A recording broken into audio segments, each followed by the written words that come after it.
Hello दोस्तों, नमस्कार दोस्तों। आप सभी का हमारे यूट्यूब चैनल में हार्दिक स्वागत है।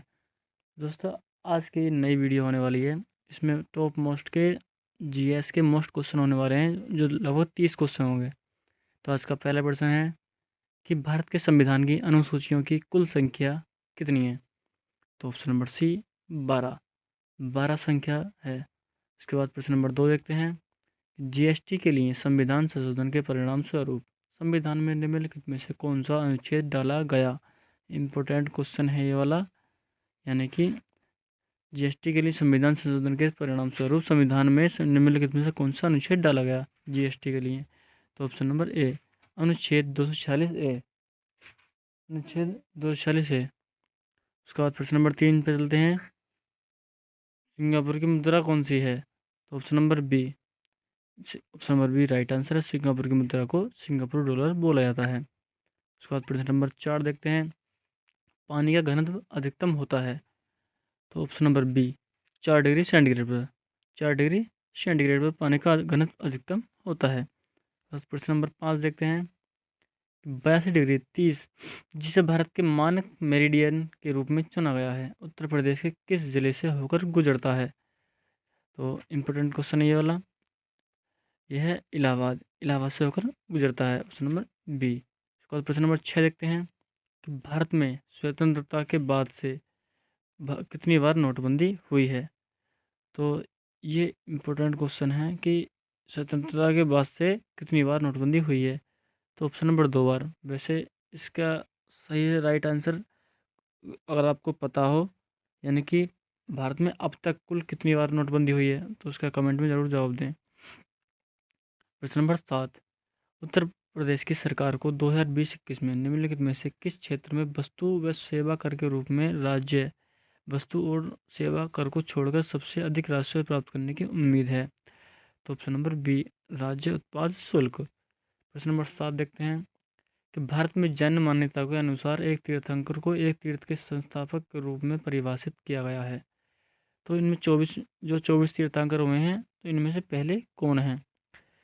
तो option number D Rishabhanath. Important question है ये। उसके बाद प्रश्न नंबर 9 चलते हैं। पुलिस अनुसंधान एवं विकास ब्यूरो के तत्वावधान में निम्नलिखित में से कौन सा संस्थान स्थापित किया गया था। तो ऑप्शन नंबर बी केंद्रीय पुलिस प्रशिक्षण अकादमी। प्रश्न नंबर 10 देखते हैं। निम्नलिखित में से कौन सी वेबसाइट 3 आयामी तरीके से किसी विशिष्ट जगह को व्यू और रिव्यू करने में मदद करती है। Option number A Google Earth. उसके बाद ये प्रश्न अच्छा है। उसके बाद प्रश्न नंबर 10 देखते हैं, जो साइंस से रिलेटेड है, कि एम्पियर की एसआई इकाई क्या है।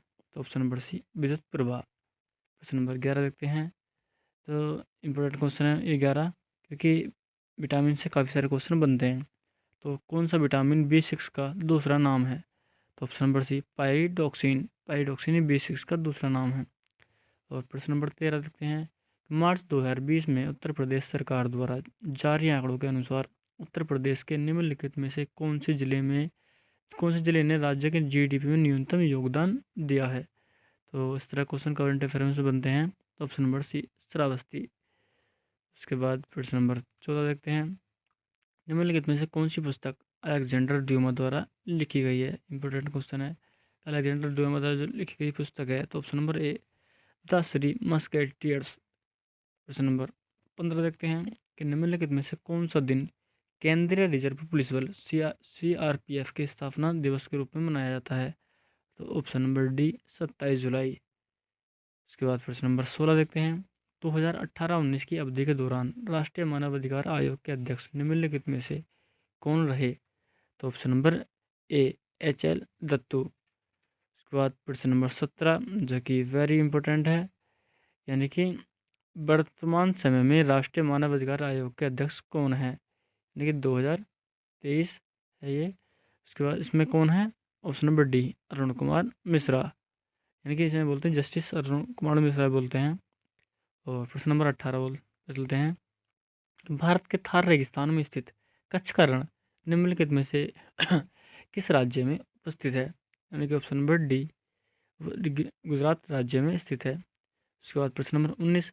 ब्रिटिश सरकार द्वारा 1927 में भारत में साइमन कमीशन भेजा गया था, उसका उद्देश्य क्या था। तो ऑप्शन नंबर सी, भारत सरकार की संरचना में सुधारों के सुझाव के लिए। उसके बाद प्रश्न नंबर 20 देखते हैं, निम्नलिखित में से कौन सा प्रथम कंप्यूटर वायरस है। तो ये 4 वायरस दे रखे हैं, तो उनमें से ऑप्शन नंबर डी है क्रीपर। क्रीपर ही कंप्यूटर का प्रथम वायरस था। उसके बाद प्रश्न नंबर 21 देखते हैं, भारत के निम्नलिखित में से किस पूर्व प्रधानमंत्री द्वारा डिस्कवरी ऑफ इंडिया पुस्तक लिखी गई है। इंपॉर्टेंट क्वेश्चन है कि किस प्रधानमंत्री द्वारा डिस्कवरी ऑफ इंडिया पुस्तक लिखी गई है। तो पंडित जवाहरलाल नेहरू की जो एक फेमस पुस्तक है डिस्कवरी ऑफ इंडिया, जो खुद पंडित जवाहरलाल नेहरू ने लिखी है। उसके बाद प्रश्न नंबर 22, निम्नलिखित में से किस क्षेत्र में विशिष्ट उपलब्धियों के लिए पुलित्जर पुरस्कार दिया जाता है। ये जो पुलित्जर पुरस्कार है किस क्षेत्र में दिया जाता है। तो ऑप्शन नंबर बी, पत्रकारिता में। इंपॉर्टेंट क्वेश्चन ये वाला, यानी कि पत्रकारिता के क्षेत्र में पुलित्जर पुरस्कार दिया जाता है। प्रश्न नंबर 22, उत्तर प्रदेश में जिला मजिस्ट्रेट नियुक्त करने वाला प्राधिकरण निम्नलिखित में से कौन सा है। Option number B, Uttar Pradesh सरकार। ये उत्तर प्रदेश में जिला मजिस्ट्रेट को नियुक्त करने वाला प्राधिकरण निम्नलिखित में से कौन सा है। तो उत्तर प्रदेश सरकार। प्रश्न नंबर 24 देखते हैं, आंतरिक सुरक्षा विभाग निम्नलिखित में से किस मंत्रालय के अंतर्गत काम करता है। तो ऑप्शन नंबर ए, गृह मंत्रालय के अंतर्गत ही आंतरिक सुरक्षा काम करता है। प्रश्न नंबर 25, राष्ट्रीय मानवाधिकार आयोग के 15वें महासचिव निम्नलिखित में से कौन रहे। तो option number C, Jaydeep Govind, यानी कि राष्ट्रीय मानवाधिकार आयोग के महासचिव जो 15वें महासचिव हैं वो जयदीप गोविंद हैं। उसके बाद 26, प्रश्न नंबर 26, निम्नलिखित में विकल्पों में से वह एकमात्र देश कौन सा है जिसके साथ भारत का एक प्रचलित प्रेफरेंशियल ट्रेड एग्रीमेंट पीटीए है। तो ऑप्शन नंबर ए अफगानिस्तान। उसके बाद प्रश्न नंबर, क्योंकि ये इंपॉर्टेंट क्वेश्चन है क्योंकि पड़ोसी देशों से भी बहुत सारे क्वेश्चन बनते हैं। और प्रश्न नंबर 27, निम्नलिखित में से कौन सा बाल गंगाधर तिलक द्वारा किया गया एक साहित्यिक कार्य है। तो option number C, the Orion. और प्रश्न नंबर 28 देखते हैं, हाइड्रोग्राफी के क्षेत्र में सहयोग के लिए निम्नलिखित में से किस देश ने भारत के साथ समझौता ज्ञापन पर हस्ताक्षर किया। देखो ये भारत के पड़ोसी देशों से क्वेश्चन बनते हैं, तो इम्पोर्टेंट क्वेश्चन है ये वाला, या कि हाइड्रोग्राफी के क्षेत्र में सहयोग के लिए निम्नलिखित में से किस देश ने भारत के साथ समझौता ज्ञापन पर हस्ताक्षर किया। ऑप्शन नंबर सी, मालदीव ने। प्रश्न नंबर 29 देखते हैं कि योग का वर्णन निम्नलिखित में से किस वेद में किया गया है। तो ऑप्शन नंबर बी, ऋग्वेद में। प्रश्न नंबर 30, चार्टर ने संयुक्त राष्ट्र के प्रमुख अंगों की स्थापना की। संयुक्त राष्ट्र में कितने मुख्य निकाय या समितियां हैं। तो यह प्रश्न नंबर जो 38 है जिसका ऑप्शन नंबर 6, ऑप्शन नंबर 6 इसका राइट आंसर है। प्रश्न नंबर 31 है कि भारत और नेपाल के मध्य विवाद निम्नलिखित में से किस क्षेत्र की सीमा के लिए है। तो ये जो प्रश्न है ये टेस्ट के तौर पर है, इसका आंसर आपको कमेंट में देना है। तो दोस्तों वीडियो चलेगी तो वीडियो को लाइक करें, चैनल को सब्सक्राइब करें, क्योंकि मैं एसएससी से रिलेटेड मोस्ट इंपोर्टेंट क्वेश्चन की वीडियो अपलोड करते रहता हूँ। धन्यवाद।